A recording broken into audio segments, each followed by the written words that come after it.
அனைவருக்கும் வணக்கம். நம்ம இப்ப தீண்டாக்கல் மலையில இருக்கோம். இதுக்கு ஏன் தீண்டாக்கல் மலைன்னு பேர் வந்துச்சு அப்படின்னா, இந்த மலை வந்து ரொம்ப விசித்திரமானது. காரணம் என்னன்னு பாத்தீங்கன்னா, இங்க இருக்கிற பொருளையோ அல்லது இந்த மாதிரி கல்லையோ வந்துட்டு ஒரு இடத்துக்கு ஏதாச்சும் ஒரு காரியத்துக்காக எடுத்துட்டு போறாங்க அப்படின்னா அந்த காரியம் வந்துட்டு செயல்படாது அல்லது அது வந்துட்டு முற்று பெறாது அப்படின்னு இங்க இருக்கவங்க எல்லாம் சொல்றாங்க. இதுக்கு முன்னாடி வந்து இப்ப நம்ம பார்க்கிற பாறையை வந்து வெட்டி எடுத்துட்டு போயிருக்காங்க. எடுத்துட்டு போய் பக்கத்துல இருக்க ஒரு கிராமத்துல அணை கட்டணும்னு முயற்சி பண்ணப்ப அந்த அணை வந்துட்டு கடைசி வரலும் கட்ட முடியாமையே போயிருச்சு அப்படின்னும், இன்னுமே அந்த அணை வந்து முற்று பெறல அப்படிங்கறதும் எங்களுக்கு வந்து சரியான தகவல்களை தெரிவிச்சாங்க. மேலும் இந்த மலையை பத்தி தெரிஞ்சுக்கணும் அப்படிங்கிற ஆர்வத்துல தான் இங்க வந்திருக்கோம். இன்னும் போக போக இந்த மலையை பத்தின சிறப்புகள், இந்த மலையில என்னென்ன அப்படி விசித்திரமான நிகழ்வுகள் நடந்திருக்கு, இதோட வரலாற்று குறிப்புகள் என்ன அப்படிங்கறதெல்லாம் போக போக பார்ப்போம். யாராலும் தீண்ட முடியாத இந்த மலையின் அரசனாக இங்கு வீற்றிருப்பவர் வீரபாண்டீஸ்வரர்.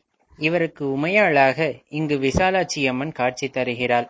மேலும் சிறிது காலத்திற்கு முன்வரை ஐம்பொன்னால் ஆன சிலைகள் இங்கு காணப்பட்டதாக கூறப்படுகிறது. ஆனால் தற்பொழுது அது அரசாங்கத்தின் வசம் உள்ளதாகவும் மக்களால் கூறப்படுகிறது. என்னென்ன சாமிங்க இருந்தது உள்ள? வீரபாண்டி விசாலாட்சி அம்மன். இப்பயும் உள்ள அதுக்கான சிலையெல்லாம் இருக்குங்க. கழுத்துல இருக்கு. அந்த ஐம்பொன் சிலையெல்லாம் எடுத்துருக்கீங்க.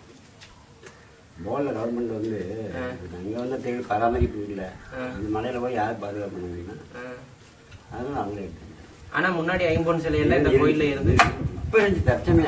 இப்ப எங்க ஒரு 5-6 வருஷம் அதை எடுத்துட்டு போய் ஒரு 10 வருஷத்துக்கு முன்னாடி நாங்க மேலே சுத்தி மலை நாங்க சுத்தியே மலை மேலே சுத்தி வந்துடுவோம். ஒரு 10 வருஷத்துக்கு முன்னாடி வருஷம் அப்புறம் கொஞ்சம் இதாக அப்படியே திருடு போக ஆரம்பிக்கவும் வந்து அவங்க ஆபீஸ்ல வந்து எடுத்து போய் படமா வச்சுட்டாங்க. இங்க இருக்கிற பொருட்களையோ அல்லது இந்த மாதிரி கல்லையோ எடுத்துட்டு போனா குளம் நாசம் அப்படிங்கிற ஒரு வார்த்தையை வந்து உபயோகிப்பாங்க. அதோட அர்த்தம் என்ன அப்படின்னா, அவங்களோட வம்சமே வந்து விருத்தியாகாம போயிடும் அப்படின்ட்டு சொல்றாங்க. இங்க இருக்கிற நகைகள் மற்றும் சிலைகள் யாவுமே வந்து இப்ப வந்து பாதுகாப்பா திண்டுக்கல்ல இருக்கிற அபிராமி அம்மன் கோவில்ல வந்துட்டு பாதுகாக்கப்படுது அப்படிங்கறது இங்க இருக்க மக்களோட சொல்லா இருக்கு. இது தீண்டாத பொருள். எந்த சோடு எடுத்துட்டு போனாலும் அது ஒன்றும் ஆகாது. பேர் வந்ததுக்கு அதே காரணம். தீண்டாத பொருள். இந்த நம்ம பாறை எடுத்து நம்ம அணை கட்டுறதுக்கு கல்லு கொண்டு வர முடியாது. அது 5 தடவை உடஞ்சிட்டு போச்சு. அதே துச்சோட்டு கல்லு 5 தடவை கட்டி கல்லு கொண்டாந்து போட்டு 5 தடவை விட்டுக்கிட்டு போயிடுச்சுப்பா. நிக்கவே இல்லை. கட்ட உடஞ்சிட்டே இருக்காங்க. இந்த சாமி யாரையுமே கிட்டத்துல யாருமே இதை சொந்தத்தினால விளங்காது. சுருக்கமா ஈயதுனால விளங்க முடியாது. கோயில்ல வந்துட்டு கார்த்திகை தீபத்தப்ப ரொம்பவே உற்சாகமா அல்லது இங்க இருக்கிற ஊர் மக்கள்லாம் வந்துட்டு இந்த இடத்துல தீபம் ஏத்தி மற்றும் அந்த புளியோதரை பொங்கல் இது மாதிரி எல்லாம் வச்சு எல்லா மக்களும் இங்க வந்து சாப்பாடு சாப்பிட்டு திருப்தியா சாமியை கும்பிட்டு போவாங்க அப்படின்னு சொல்றாங்க. அதே சமயத்துல பாத்தீங்கன்னா இந்த கோயிலுக்கு உடையப்பட்டவங்கன்னு சொல்லக்கூடியவங்க உள்ளிக்கோட்டையில வசிக்கிற மக்கள் அப்படின்ட்டு கூறப்படுது. அவங்களுக்கு வந்து இது குடிபாட்டு கோயிலா இன்னைக்கும் இருக்கு. அவங்களுக்கு ஒரு குழந்தை பிறகுது அப்படின்னா அதோட முதல் மொட்டை வந்துட்டு இங்கதான் எடுப்பாங்க அப்படின்னு சொல்றாங்க. இது வெள்ளிக்கிழமை வந்துட்டு இங்க வந்துட்டு கோயில்ல வந்து அபிஷேகம் நடக்கணும். அப்ப வந்தா வந்துட்டு உள்ள இருக்கிற தெய்வங்களை எல்லாம் வந்து நம்ம தெளிவா கண்டு என்னென்ன வரலாறு அப்படிங்கறது உள்ள வந்துட்டு கல்வெட்டா இருக்கணும் நம்மளுக்கு தெரியப்படுத்துறாங்க.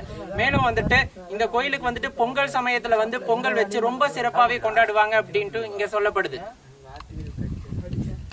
வெள்ளிக்கோட்டைக்காரங்களா என்னமோ அவங்க தான் வந்து வருஷம் ஒரு நாளைக்கு வேலை எடுத்துட்டு வருவாங்க. வேலை கையில் எடுத்துட்டு வேலை வாங்கி ஒரு பொங்கலை வச்சு சாமி கும்பிட்டு போவாங்க. இந்த கோயில் வந்து எங்களுக்கு சம்பந்தப்பட்ட குலதெய்வம் தான். ஒல்லியக்கோட்டை குலதெய்வம் என்ன ஊருங்க? உள்ளியக்கோட்டை. உள்ளியக்கோட்டை அங்க இருக்காங்க இந்த சாமிக்கு மற்ற நாள் கார்த்திகை தீபத்துக்கு நல்லா விசேஷம். மேல விளக்கு வச்சு அந்த கண்ணு தூண்டு இருக்கு, அது மேல ஏணி வச்சு அதில் விளக்கு போவோம். வாரம் ஒரு வாட்டி சம்பளம் ரொம்ப கம்மியா, அதனால வெள்ளிக்கிழமை வந்து அவசியம் பண்ணிட்டு வருவாங்க. மலையின் மீது உள்ள இந்த பிரகாரத்தை சுற்றி வரும்போது தட்சணாமூர்த்தி, விநாயக பெருமான், முருகப் பெருமான், நந்தி தேவர் ஆகியவர்களின் சிலைகள் இங்கு காணப்படுகிறது. தற்போது நாம் பார்த்து கொண்டிருப்பது கோவிலுக்காக அமைக்கப்பட்ட சமையற்கூடம். அந்த காலத்துல வந்து கோயிலுக்கு வர்றவங்க வந்துட்டு கோயிலுக்கு பிரசாதம் செய்யறதுனாலும் சரி, இல்ல வந்து தங்கி இருக்கவங்க அவங்க உணவுக்காக வந்துட்டு தயார் செய்யணும்னாலும் சரி, இந்த இடத்துக்கு தான் வந்துட்டு தங்களோட அடுப்பை கூட்டி இங்கதான் உணவை வந்து தயாரிப்பாங்க அப்படின்னு சொல்லப்படுது. அந்த காலத்துல கட்டின நேர்த்தியை பார்த்திருக்கீங்க அப்படின்னா கிட்டத்தட்ட 2 கல்ல இருந்து 2.5 கல் வரலும் அகலம் கொண்ட ஒரு கட்டிடமா காணப்படுது. இது மேல் பக்கத்துல பாத்தீங்கன்னா புகைப்பூட்டிகள் வந்து வச்சிருக்காங்க. ஆனா நாளடைவுல வந்து இந்த கட்டடத்தை சரியான பராமரிப்பு இல்லாததுனால இந்த மாதிரி வந்து கட்டடங்கள் சிதைவுற்று பல இடத்துல வந்து இந்த கட்டடங்கள் வந்து இடிஞ்சு போயிருச்சு. அதுதான் மிகவும் வேதனைக்குரிய விஷயமா இருக்கு. இதை காக்கிறதுக்கு வந்துட்டு கோயில் நிர்வாகமும் சரி அல்லது அரசாங்கமும் வந்து எந்த முயற்சியும் எடுக்கல அப்படிங்கறத நம்மளுக்கு அப்பட்டமா தெரியல. ஆனா இன்றளவும் வந்து இந்த கோயில்ல வந்து மின்சார வசதிங்கிறது கொஞ்சம் கூட கிடையாது. இதுதான் சமையற்கூடத்தின் நேர்த்தியான பக்கவாட்டு அமைப்பு. உண்மையை சொல்ல போனால் நாங்கள் பார்த்த பொழுது இந்த சமையற்கூடமே எங்களுக்கு கோவில் போன்றுதான் காட்சியளித்தது. தெரியாது. அந்த சமையல் மண்டபம் மட்டும் அப்போ உடஞ்சதோட கிடந்துச்சு. ஆனா அது அப்ப நல்லா இருந்தது. சமையல் பொங்கல் வைக்கிறது யாரும் கோயிலுக்கு அது இடப்பட்ட காலத்துல கட்டினதுங்களா? முன்னாடி கட்டதாங்க, முன்னாடியே இருந்தது. அப்பவே கோயில் கட்டும் போதே செம்மிலார கட்டியிருந்தாங்க. பார்ப்பவர்களால் தாங்கிக் கொள்ள முடியாத அளவிற்கு சிதைந்து போன கோபுரங்கள். அதன் அருகே மனிதர்கள் தான் உனக்கு துணையாக இல்லை, நானாவது துணையாக இருக்கிறேன் என்று முளைத்திருக்கக்கூடிய செடிகளை நம்மால் காண முடிகிறது. மேலும் இந்த பிரகாரத்தை சுற்றி வரும்போது எண்ணற்ற சிலைகள் சிதிலமடைந்து காணப்படுவதை எங்களால் காண முடிந்தது. இப்ப நம்ம பார்த்துக்கிட்டு இருக்கிற இந்த சிற்பம் வந்துட்டு சேதப்பட்டதால வந்துட்டு அந்த காலத்திலேயே தூக்கி வெளியே வைக்கப்பட்டதல்ல. கோயிலுக்குள்ள இருந்த ஒரு சிலை தான். அது இந்த அளவுக்கு சிதிலமடைந்து போச்சு. ஏன்னா யாருமே இதை கண்டுக்கல அப்படிங்கறது தான் பெரிய உண்மை. இதை வந்து முறையா பராமரிச்சிருந்தோம் அப்படின்னா நம்ம வந்துட்டு சிற்பங்களை தெய்வமா கருதுகிறோம் அப்படிங்கறது ஒரு குறிப்பிட்ட காலத்துக்கு அப்புறமா வந்த நடைமுறை. இருந்தாலும் நம்மளோட நம்பிக்கை வந்துட்டு இன்னுமே வந்து நிலையா இருக்கு அப்படின்னா இந்த மாதிரியான தெய்வங்களை நம்ம எப்படி வந்து போற்றி பாதுகாக்கணும் அப்படிங்கிற ஒரு தன்மையுமே நம்ம இழந்துகிட்டு வர்றோம் அப்படிங்கறது ரொம்ப வேதனையான விஷயமா இருக்கு. இந்த அளவுக்கு வந்துட்டு இது மாதிரியான அழிந்து வரும் கோயில்களை அழிய விடக்கூடாது அப்படிங்கறது தான் எங்களோட தாழ்மையான கருத்து. இந்த மாதிரி வந்துட்டு இந்த ஒரே ஒரு சிற்பம் மட்டும் அழியலாம், இனிமேல் வருங்காலத்துல எந்த சிற்பமும் அழியக்கூடாது அப்படிங்கறதான் எங்களோட வேதனைக்குரிய கருத்தா இருக்கு. நாம் தற்போது பார்த்து கொண்டிருப்பது சமூக விரோதிகளால் சீரழிக்கப்பட்ட முருகன் கோவிலைத்தான். இந்த கோவிலை பார்க்கும்போது அதன் அழகு கொஞ்சம் கொஞ்சமாக குறைந்து வருகிறது என்றுதான் நமக்கு தோன்றுகிறது. ஆனாலும் இங்குள்ள மக்கள் கூறுவது உலகத்தார் வியந்து பார்க்கும்படியான ஒரு அதிசயத்தை. என்னவென்றால் இந்த கோவிலின் எதிர்ப்புறத்தே ஒரு சுனை அமைந்துள்ளது. அந்த சுனையில் எப்பொழுதும் நீர் வற்றுவது இல்லை. அதற்காக சிறப்பாக அதில் எதுவும் ஊற்றுகள் இருக்கிறதா என்றால் அது மாதிரியான ஊற்றுகளும் அங்கு இல்லை என்றே கூறப்படுகிறது. அந்த சொனை வந்து எப்போதுமே ஆரம்ப காலங்களில் இருந்தே அப்படித்தான் இருந்திருக்கான். ஏன்னா அது என்னமோ சில காலங்களில் நமக்கு தெரியும்னா அது எப்படி இருந்தாலும் தண்ணி இல்லாமே இருக்காது. அந்த தண்ணி ஓரளவுக்கு வத்துச்சுன்னா ஓரளவுக்கு மழை பெஞ்சிடும். அது மழை பெய்யறதுக்கு அந்த தண்ணி அங்கே கீழே இருந்து ஆனால் பூசிக்கணும். அந்த கோயில் பொங்கல் வைக்கிறது எல்லாமே அங்கெல்லாம் அங்கதான். கோயிலுக்கு பக்கத்தில் இருக்க ஒரு சின்ன சுனை கிட்ட நின்று பார்த்துக்கிட்டு இருக்கோம். இதோட சிறப்பு என்ன அப்படின்னு பார்த்தோம் அப்படின்னா இந்த சுனையில வந்து எப்பவுமே தண்ணி வத்தாது அப்படின்றது வந்து இங்க இருக்கவங்களோட கூற்றா இருக்கு. காரணம் என்னன்னு பாத்தீங்க அப்படின்னா அதாவது சாதாரணமா ஒரு நிலப்பரப்புலயே வந்துட்டு ரொம்ப நாளைக்கு ஒரு தண்ணி வந்து தேங்கி இருக்கிறதுக்கான வாய்ப்புகள் மிக மிக குறைவு. ஆனா இது பாறை பகுதி, எப்பவுமே வெப்பமா இருக்கக்கூடிய பகுதி. ஆனாலும் இங்க தண்ணி வத்தாமையே இருக்கு. இது சாமியோட சக்தி அப்படின்னு சொல்லப்படுது. தண்ணி வந்துட்டே இருக்கும். அதாவது அந்த குழியில தண்ணி வத்துச்சுன்னா தண்ணி வர ஊத்தலாம் கிடையாது. எதுவும் கிடையாது. மழை பெஞ்சிருக்கு, தண்ணி இருக்கு, வத்திருச்சுன்னா கண்டிப்பா மழை. அதை வச்சுதான் கோயில் அபிஷேகம் பண்ணிருக்காரு. அதாவது இது வரைக்கும் அந்த தண்ணி வந்து வத்துறதே இல்லை. அந்த இதுல மோந்து கோயில் அபிஷேகம் பொங்க வைக்கிறது. பார்க்கவே இவ்வளவு அழகாக இருக்கும் இந்த கோவிலுக்கு எண்ணற்ற சிறப்புகள் இருந்திருக்கும் அல்லவா? ஆம், அத்தனை சிறப்புகளும் இந்த கோவிலுக்குள் அடக்கம். சற்றே பொறுங்கள், இங்கு ஏதோ குறைவதாக உங்களுக்கு தோன்றவில்லையா? ஆம், இந்த அழகான கோபுரத்தின் மேல் வீற்றிருக்க வேண்டிய கலசத்தை தான் காணவில்லை. அது எங்கே என்று கேட்டால் அதிர்ச்சி தரும் செய்தி நமக்காக காத்திருக்கிறது. மேலும் இந்த கோவில் பொதுமக்களின் கட்டுப்பாட்டில் இருந்தவரை வருடம் ஒரு முறை திருவிழா சிறப்பாக நடைபெறும் என்றும் அரசாங்கத்திற்கு சென்ற பின் அது நின்றுவிட்டதாகவும் மக்கள் கூறுகின்றனர். திரடம் மக்கள் வாசி எல்லாம் எடுத்துக்கிட்டு போயிட்டேன். பூத்தோட அழிஞ்சிட்டு இந்த சாமி கும்பிட்றத விட்டு ஒரு 60-70 வருஷம் இருக்குங்கிறாங்களே, உண்மையா தாத்தா? உண்மைதான். முன்னாடி எல்லாம் கும்பிட்டுக்கிட்டு தான் இருந்தாங்களா? வருஷம் பங்குனியில கும்பிட்டாகணும். ஒரு வாரத்துக்கு வாகனம் எல்லாம் சுத்தி வாங்கணும். ஒரு வாரத்துக்கு நடக்கும். ஒரு வாரத்துக்கு நடக்கும். யாரெல்லாம் கணக்கா ஓடிக்கிட்டு இருந்தது. அப்புறம் அரசாங்கத்தை சேர்த்துச்சுன்னு சொன்னாங்க. அதுக்கு பிற்பாடு தேவை போடல. அரசாங்கத்துக்கு சேர்த்துக்கிச்சுன்னு சொல்லி சேர்த்துக்கிச்சுன்னு சொன்னாங்க. அதுக்கு இடையில வந்து இப்போ 10-30 வருஷம் 40 வருஷம் இருக்கு. அது ஓடவும் இல்லை, தேரும் இல்லை, எல்லாம் கோயிலும் கோப்பெல்லாம் எல்லாம் குற்றமானது. வாகனம், குருத வாகனம், அன்ன வாகனம், கால வாகனம், தேர், இந்த இதெல்லாம் இப்போ வந்து இதுல காலை விட்டியிலே சாடிக்கரை ஒண்ணுதான் இருக்கிற மாதிரி தான். சாடிக்கரையிலே காலை விட்டியில வெள்ளச்சேன் ஒன்னே வச்சு குதிரை வாகனம் ஒண்ணுதான் இருக்கு நம்ம உயிரோட எல்லாம் அழிஞ்சு வச்சு போற. ஆனா இன்னைக்கு அங்க அப்படியே இருக்கு. மனிதர்களால் கைவிடப்பட்ட இந்த கோவிலின் தேரைத்தான் தற்பொழுது பார்த்து கொண்டிருக்கின்றோம். மேலும் இந்த மூலவருக்காக 6க்கும் மேற்பட்ட வாகனங்கள் இருந்ததாகவும் அதில் குதிரை வாகனம் மட்டுமே தற்பொழுது எஞ்சியிருப்பதாகவும் மக்கள் வருத்தத்துடன் தெரிவிக்கின்றனர். இந்த தேரை உற்று பாருங்கள். மனிதர்கள்தான் உன்னை காப்பாற்ற மறந்துவிட்டார்கள், எங்களால் இயன்றவரை உன்னை தாங்கி பிடித்துக் கொள்கின்றோம் என்று குதிரை சிலையும், யானை சிலையும், நாக சர்ப்பத்தின் சிலையும், மேலும் விநாயகர் சிலையும் இதை தாங்கி பிடித்துக் கொண்டிருக்கின்றன. கொடியேறினாக்க வாரம் 8 நாள் தேர். முதல் நாள் சப்பாரம்மன் வரும், அப்புறம் அன்னவானம் வரும், பல்லாக்கு வரும், அப்புறம் காலவானம் வரும், 7ஆம் நாள் ராத்திரி குதிரவானம் எல்லாம் நடந்தது. அப்போ அக்காலத்தே மனிதர்களுக்கு ஏதாவது பிரச்சனை என்றால் கடவுள் மனிதர்களுடன் பேசியதாகவும், மேலும் இந்த ஊரை காப்பதற்காக இந்த இறைவன் இங்கு மண்டியிட்ட போது ஏற்பட்ட தாரையும் இன்னும் மறையவில்லை என்றும் கூறப்படுகிறது. இந்த இடம் என்னன்னு பாக்குறீங்களா? அந்த காலத்துல புராணங்கள் சொல்றது இங்க இருந்த தெய்வம் வந்துட்டு இதுக்கு பக்கத்துல ஒரு வெள்ளியணை அப்படிங்கிற ஒரு ஊர்ல ஒரு குளம் இருக்கு. அந்த குளத்தை வந்து இங்க இருந்து மண்டி போட்டு பார்த்ததா வந்துட்டு ஒரு வரலாறு சொல்லப்படுது. வெள்ளியணை குளம் ஒன்று இருக்குல்ல, அந்த குளம் ரம்பி அடப்பு நாய் விட்டு கோவிலாம் தண்ணி ஏறி அப்பதான் ஆண்டவா பகவான் அப்போ முன்னொரு காலத்துல எழுத்துனாலும் தெரியும்.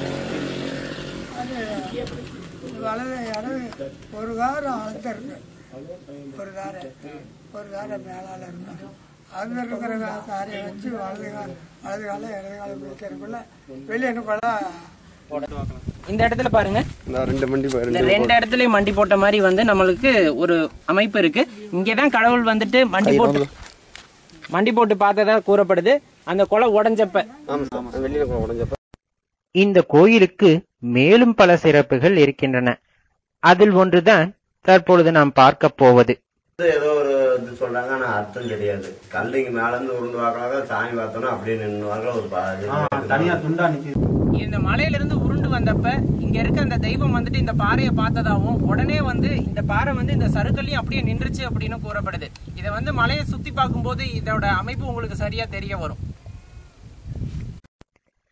கோவிலுக்கு வரும் பக்தர்கள் உபயோகப்படுத்துவதற்காக இது போன்று உரல் போன்ற அமைப்புகள் ஆங்காங்கே ஏற்படுத்தப்பட்டிருக்கின்றது. ஆம், தற்பொழுது உங்களுக்கு ஏற்பட்ட அதே சந்தேகம்தான் எங்களுக்கும் ஏற்பட்டது. இவ்வளவு சிறப்பு பெற்ற இந்த கோவிலின் வயது என்ன இருக்கும் என்றுதான். அதை அறிய நாங்கள் முற்பட்ட போது இந்த கோவிலின் சுவர்கள் யாவற்றிலும் மீன் போன்ற அமைப்புகள் காணப்பட்டன. அதை பற்றி விசாரிக்கும் போது ஊர் பொதுமக்கள் இது பாண்டியர் குலத்தைச் சேர்ந்த கோயிலாகத்தான் இருக்க வேண்டும் என்று உறுதிபட தெரிவிக்கின்றனர். ஆனால் இதன் வயது என்னவென்று கூற அவர்கள் முன்வரவே இல்லை. இந்த கோயில் எத்தனை வருஷத்துக்கு முன்னாடி தாத்தா கட்டியிருப்பாங்க? அந்த மலையில் மேல இருக்க கோயில் அதெல்லாம் எங்களுக்கு தெரியாது சாமி. இல்ல தெரிஞ்ச அளவுக்கு எனக்கு விவரம் தெரிஞ்ச பிற்பாடு அந்த கோயில் கட்டவே கிடையாது. ஆமா, அதெல்லாம் சொல்ல மாட்டாங்க. அந்த காலத்திலே அவங்களுக்கு தெரியாம இருந்திருக்கு. அது முன்னொரு காலத்துல கட்டின கட்டடம். இந்த கோயில் கட்டி எத்தனை வருஷம் பாட்டி இருக்கும்? உங்களுக்கு தெரிஞ்ச அளவுக்கு தெரியாது. தெரிஞ்ச அளவுக்கு கோயில்ல 70 வயசுக்கு அது இருந்துகிட்டே. அது எவ்வளவு வருஷம் தான் இருக்கும்? அதெல்லாம் இன்னைக்கெல்லாம் கிபி 2000 வருஷத்துக்கு மேல இருக்கு. உள்ள தாத்தா கோயில்ல பார்த்தோம் இந்த மீன் மாதிரி எல்லாம் அமைப்பு இருக்கு. அது பாண்டியம்மனுடைய, நம்ம நாட்டு நம்ம பாண்டியம்மனுடைய நமக்கு இதுவரையும் பாடு இருக்கு. நமக்கு எந்த ஒரு பொறியாளரும் இல்லாத காலத்தில்தான் இந்த கோவில் கட்டப்பட்டுள்ளது. இதன் நேர்த்தியான அமைப்பு நம்மை வியப்பிற்கு ஆட்படுத்துகின்றது. மேலும் இங்கு ஒரே ஒரு குருக்கள் உள்ளார். அவர் வாரம் ஒரு முறை வந்து இங்குள்ள வீரபாண்டீஸ்வரருக்கு அபிஷேகம் செய்வதாக கூறப்படுகிறது. ஒரு விசித்திரமான விஷயம் என்னவென்றால் இங்கு ஒரு குகை காணப்படுவதாகவும் மக்களால் கூறப்படுகிறது. அதன் நுழைவாயில் தான் இந்த கோவிலில் உள்ளது. அதன் முடிவு எங்கு என்று யாருக்கும் தெரியவில்லை. குகை குகை குகை அந்த பக்கம் இருக்கு. அதான் எங்க எப்படி மேற்கால பக்கம் இறங்குனியா இப்படியே தக்கா போக அங்க நீ போக முடியுமா? இல்ல நாய் தான் போக முடியும், நம்மளாம் போக முடியாது, மூச்சு விட முடியாது. ஆமா போன நாய் திருப்பி வரல. நாயுமே திரும்பி வரலையா? தாத்தா உண்மைங்களா? குகை இருக்குன்னு சொல்றாங்க. நான் போய் பார்த்தேன். நான் அந்த காலத்துல இல்ல எது வரைக்கும் போகணும் அதாவது அந்த குகையை காண வேண்டும் என்ற ஆர்வத்துடன் அனைவரும் கிளம்பினோம். சாதாரணமாக அல்ல, அனைத்தும் கடினமான பாறைகள். அனைத்தையும் தாண்டி சென்று கொண்டிருந்த போதும் கூட எங்களால் முடிவை எட்ட முடியவில்லை. ஒரு சிலர் மட்டுமே அந்த இடத்தை சென்றடைந்தார்கள். இப்ப நம்ம பார்க்க போகிற இடம் குகை, அதாவது மிக அதிகமான ஒரு ஆழம். இந்த இடம் வந்து இருட்டா வந்து தெரியும் உங்களுக்கு.